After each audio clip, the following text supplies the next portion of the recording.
J'espère sincèrement que vous tenez le coup, que tout va bien pour vous, que votre santé est au rendez-vous et surtout que vous êtes à l'abri. Parce qu'honnêtement, on vit dans une époque où le sol tremble sous nos pieds, un monde secoué, chamboulé, rendu instable par des affrontements armés qui surgissent partout, encore et encore. On s'était dit, après l'Ukraine et la Russie, ce sera la dernière.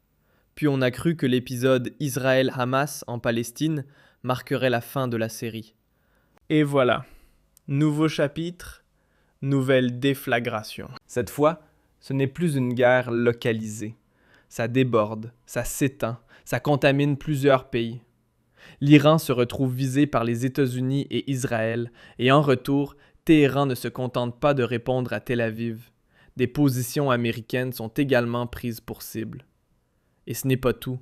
Dans le monde arabe, les États du Golfe ont été eux aussi touchés et visés par des frappes iraniennes. Puis, comme si la région manquait déjà de feu, le Liban a été entraîné à son tour, frappé par une offensive militaire israélienne. Le Proche-Orient, le Moyen-Orient brûlent, et vous le savez mieux que moi. Le Proche-Orient, le Moyen-Orient, c'est le frère du Maghreb, c'est la petite sœur de cette région, et la petite sœur ou la sœur jumelle de l'Afrique du Nord. L'Algérie, en tant que pays de la région Moyen-Orient-Afrique du Nord, ne peut qu'être touchée et impactée par les conséquences de ce conflit qui n'est pas lointain. Loin, loin, sans faux. C'est un conflit qui sera très proche de nous et qui se rapproche de plus en plus, et nous allons consacrer une série d'émissions pour décrypter les enjeux, les raisons, les causes, les perspectives, les conséquences, les résultats et les impacts de ce conflit armé. Mais je pense qu'aujourd'hui, il est nécessaire de revenir sur le fait spectaculaire de cette guerre. Dès le premier jour, dès le 28 février 2026, dès le premier jour de l'attaque, de l'offensive et du déclenchement de cette guerre par Israël et les États-Unis d'Amérique contre l'Iran, nous avons assisté à un événement d'une ampleur que nous n'arrivons toujours pas à mesurer, qui n'a toujours pas encore été mesurée, vu ses proportions extraordinaires. Il s'agit de l'assassinat du guide suprême de la République islamique d'Iran, Ali Khamenei, qui est l'équivalent du chef de l'État de l'Iran. En Iran, ils ont un président de la République, mais le véritable chef de l'État, c'est le guide suprême, c'est le religieux. Le président iranien, en réalité, fait office de premier ministre. L'exécutif, toutes les prérogatives, tous les pouvoirs sont entre les mains du guide suprême de l'Iran. L'Iran est une théocratie complexe et particulière. Nous aurons l'occasion de l'expliquer dans d'autres émissions, avec des infographies, des explications factuelles et documentées. L'Iran est une république, certes, mais il a un collège de religieux. Le guide suprême a pratiquement les prérogatives d'un roi ou d'un monarque. C'est lui qui décide non seulement de la vie religieuse et spirituelle, mais aussi de la vie militaire et de la vie politique. Le président, qui est élu par le peuple, partage le pouvoir avec le guide suprême. Mais le guide suprême ne lui concède qu'une portion assez limitée et relative de ce pouvoir. Et c'est comme ça que le régime iranien a duré depuis des décennies, depuis plusieurs décennies, grâce à sa complexité, grâce à sa profondeur religieuse, mais aussi à son ancrage populaire et à la diversité des appareils politiques, religieux et sécuritaires qui le composent. Ali Khamenei a été tué dès le premier jour. L'armée israélienne et l'armée américaine ont réussi à tuer Ali Khamenei, mais aussi plusieurs membres de sa famille. Nous avons sa fille, son gendre et sa petite-fille, qui ont eux aussi été tués. Leur mort a été confirmée par la presse iranienne. Au départ, rappelez-vous, le premier jour, l'Iran a joué le suspense. Elle n'a pas voulu confirmer ni infirmer les informations rapportées par Donald Trump et Benjamin Netanyahou concernant l'annonce de l'assassinat et de la neutralisation d'Ali Khamenei. Quelques heures plus tard, vers la fin de la journée, l'Iran a fini par se rendre à l'évidence. Elle a décrété un deuil de 40 jours et elle a confirmé la mort et l'assassinat de son leader suprême.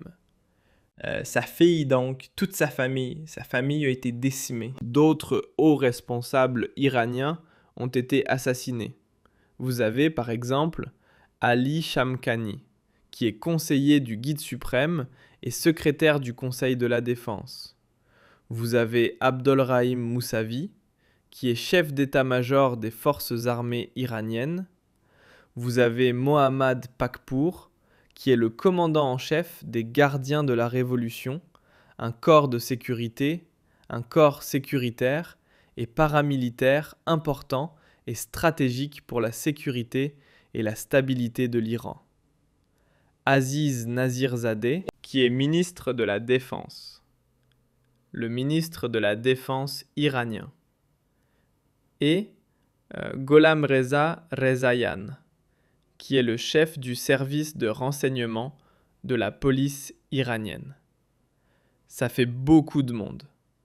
Les Israéliens et les Américains ont même annoncé une liste d'une quarantaine de responsables militaires et civils iraniens qui ont été assassinés ou qui auraient été assassinés dès le premier jour de cette guerre. C'est un fait spectaculaire. C'est très rare dans l'histoire de l'humanité où, le premier jour d'une guerre, vous avez autant de responsables, de personnalités de très haut, de tout premier plan d'un État qui est belligérant, qui est impliqué dans une guerre, qui tombent ou qui sont assassinés ou qui sont neutralisés dès les premières heures du conflit. Il y a eu d'autres dirigeants politiques assassinés, mais dans des contextes qui n'étaient pas des contextes de guerre et d'affrontement.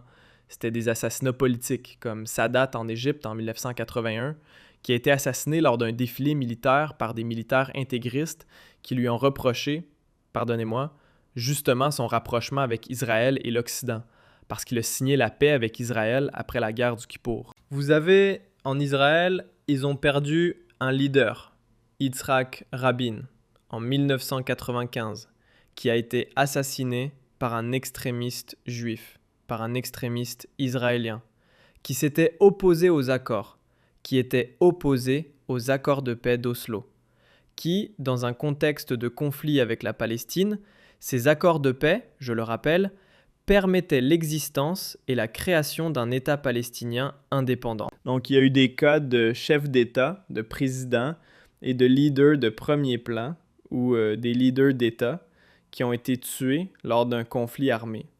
Sauf que c'est la première fois que ça se passe le premier jour. Comment ça s'est passé?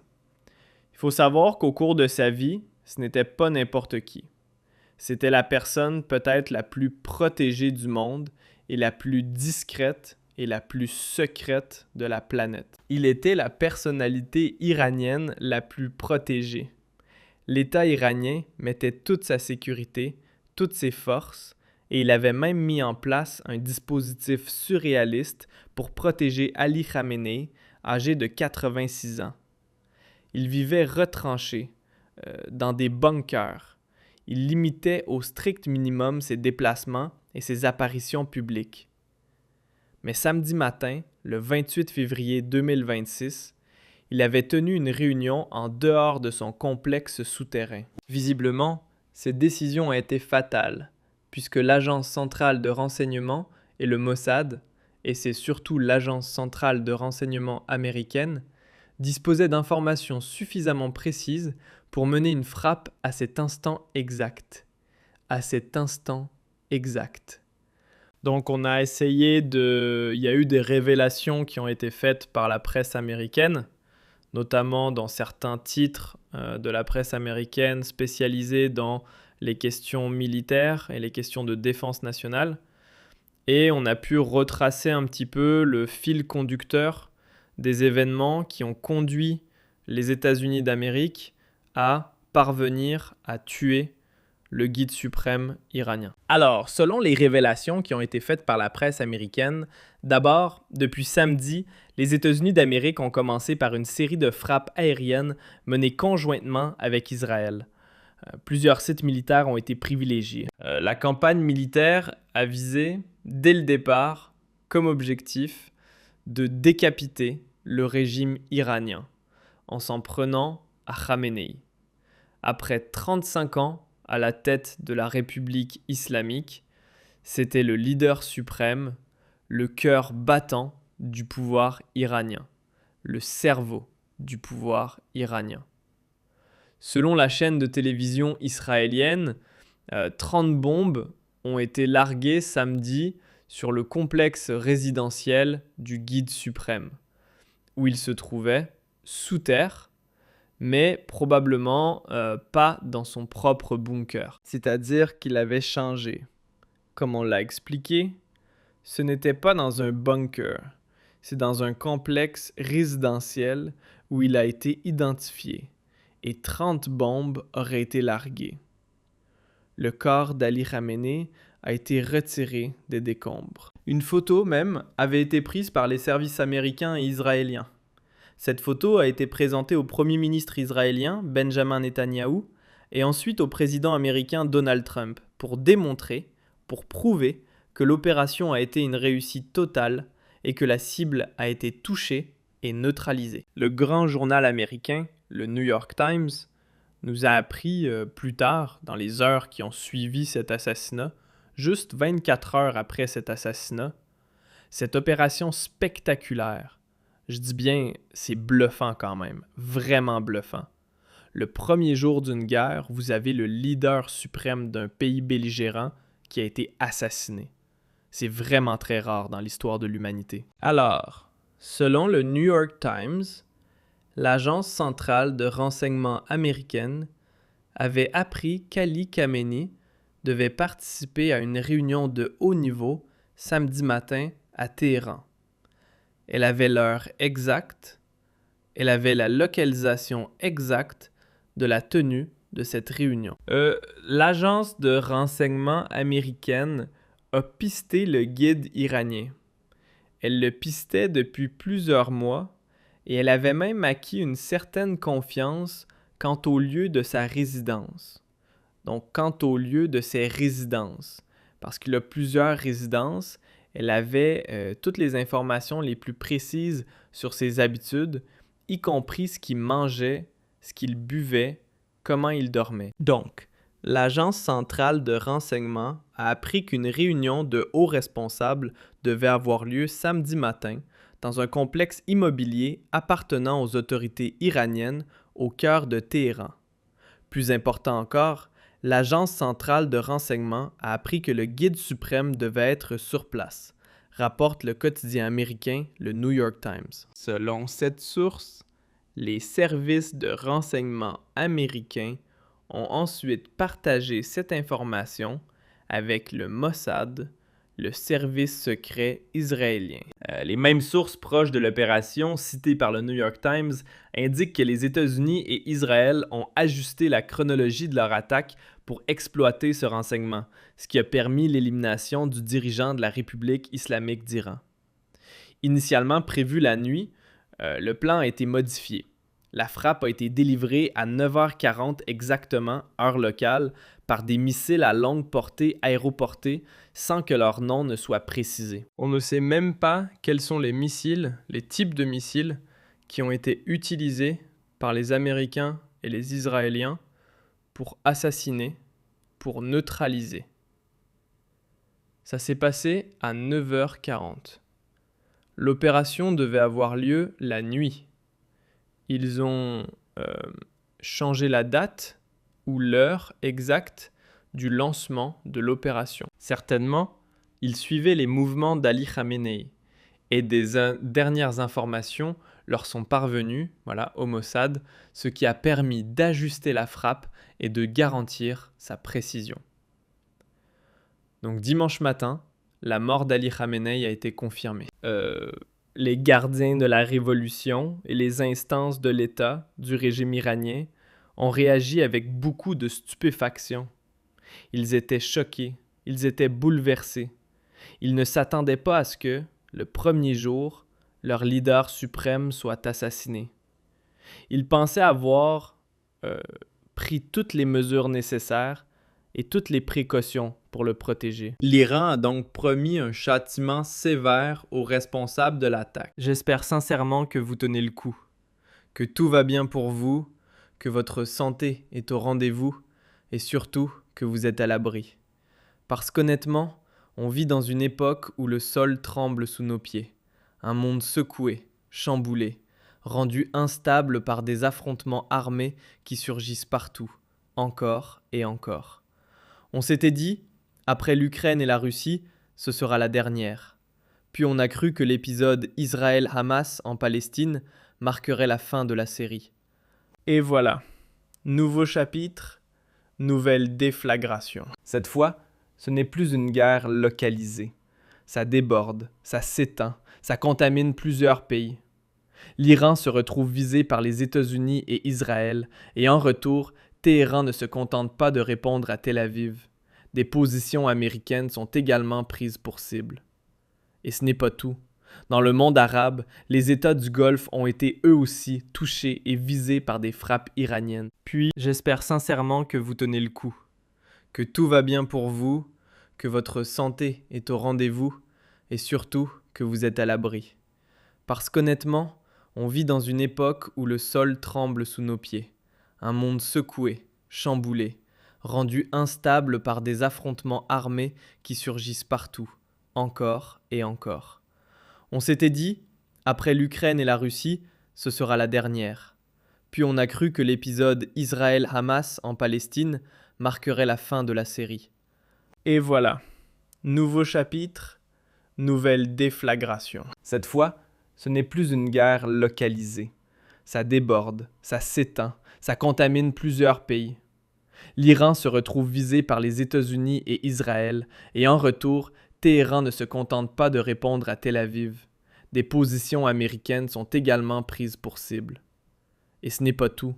Dans le monde arabe, les États du Golfe ont été eux aussi touchés et visés par des frappes iraniennes. Puis, comme si la région manquait déjà de feu, le Liban a été entraîné à son tour, frappé par une offensive militaire israélienne. Le Proche-Orient, le Moyen-Orient brûlent, et vous le savez mieux que moi. Le Proche-Orient, le Moyen-Orient, c'est le frère du Maghreb, c'est la petite sœur de cette région, et la petite sœur ou la sœur jumelle de l'Afrique du Nord.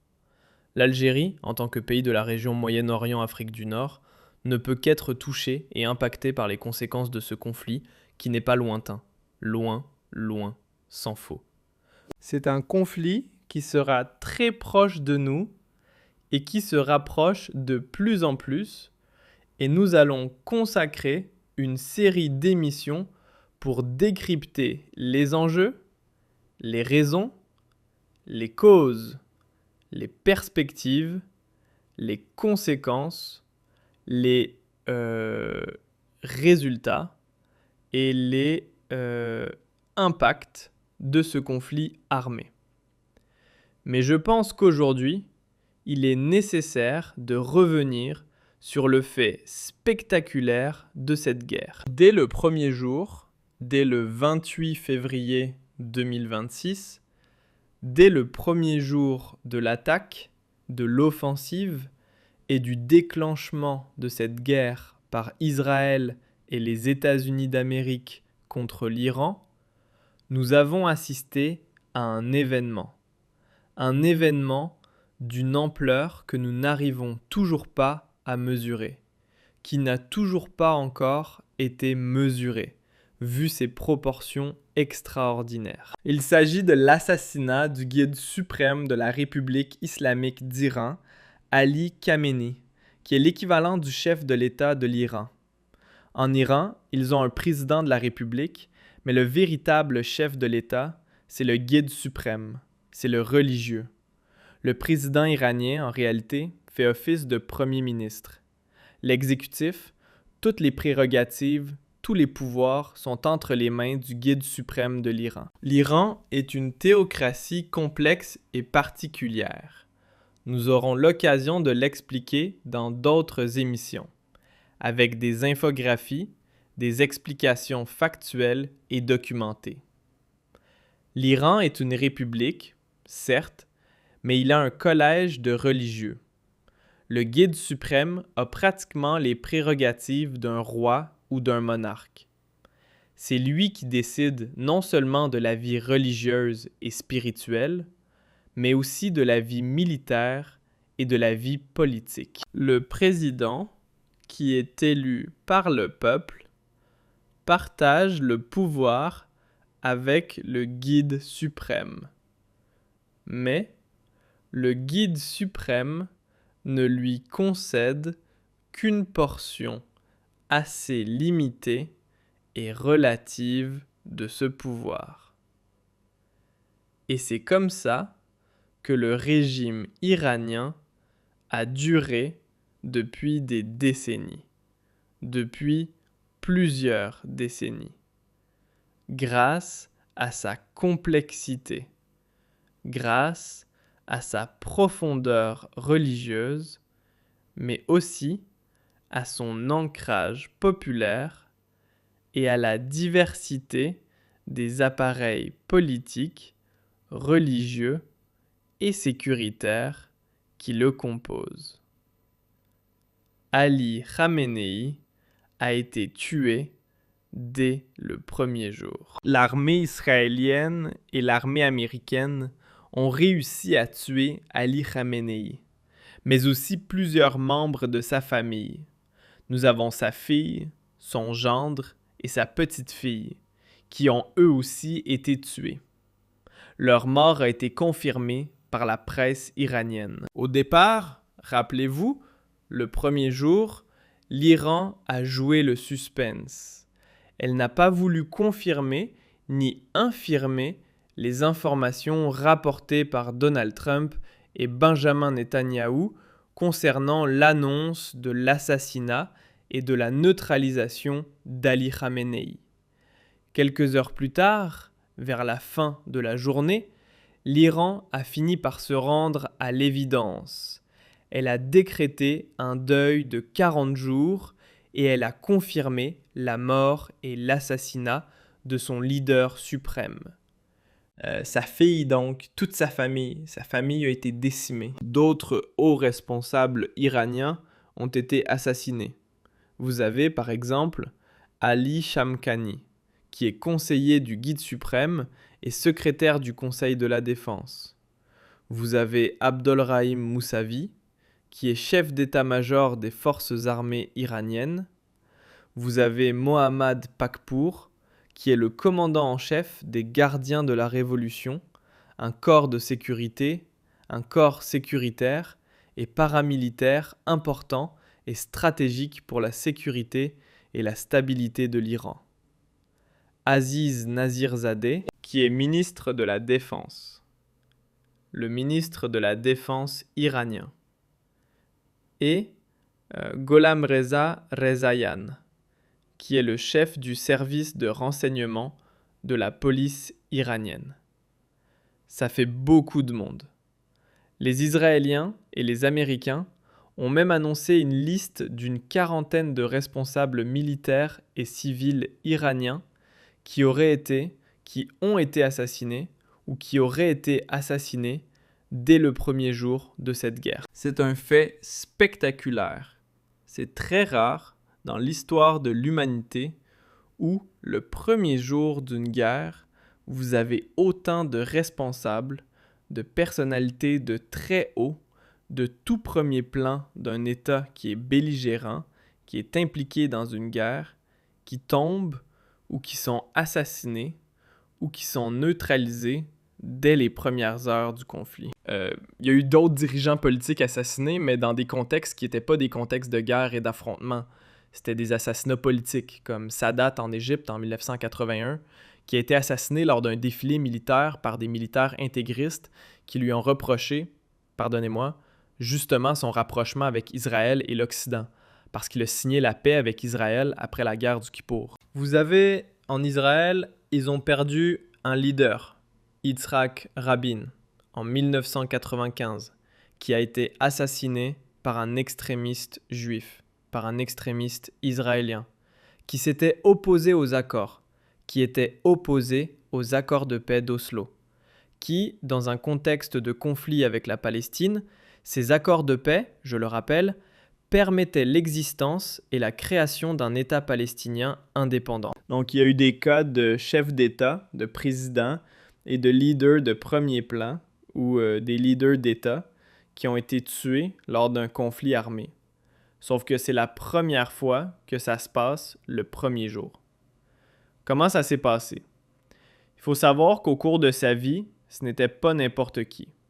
C'était la personne peut-être la plus protégée du monde et la plus discrète et la plus secrète de la planète. Il était la personnalité iranienne la plus protégée. L'État iranien mettait toute sa sécurité, toutes ses forces, et il avait même mis en place un dispositif surréaliste pour protéger Ali Khamenei, âgé de